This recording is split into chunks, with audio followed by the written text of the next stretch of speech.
Now, a century ago, there were barely any film cameras, certainly none that recorded those long ago times in colour or with sound. The few bits of film of the First World War are in black and white, scratchy, grainy and silent, as you will no doubt have seen. So with the 100th anniversary of the end of the war coming up, the film director Sir Peter Jackson, of Lord of the Rings fame, has decided to do something about it. His latest production has brought back to life in a really quite remarkable way those who offered theirs for King and Country. It is the way the war would have been seen and heard 100 years ago. Not in monochrome, but in colour and with sound.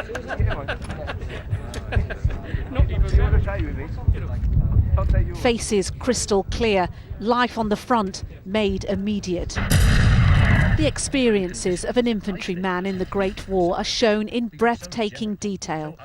Old and damaged film has been immaculately restored, no longer juddery, but slowed down to a normal speed. You didn't care how the war was going, whether you were winning, you weren't bothered with that at all.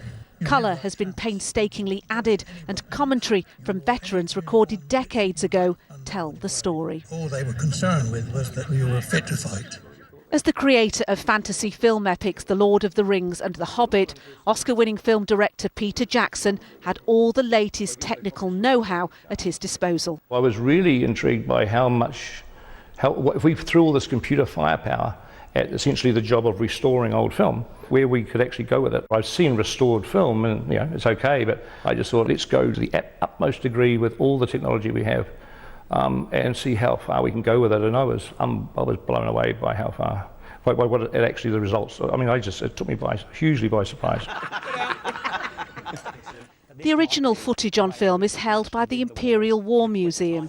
Existing uniforms from the age helped in matching the colours during the restoration, with lip readers used to work out what the soldiers were saying. The soldiers you see in the film were often talking to the camera and trying to address relatives or friends back home where the film would have been screened in the cinemas. That's why you often see smiling, shouting, waving. Peter Jackson's grandfather and great-uncles fought in the war. For him, restoring the footage was a labour of love, a way to focus on the individuals who laughed, lived and too often died together. We're trying to make a film that is about the human experience of the war, and with all this, all the voiceover being from all the veterans. So black and white just wouldn't, they didn't see it in black and white. So therefore, I mean it's got to be colour. There was no choice in the matter. So every reel of film that we restore, I'm just amazed and stunned, and feel sort of privileged at seeing it. The film will be screened at cinemas next Tuesday and then sent to every secondary school in the UK. Nina Nanar, News at 10.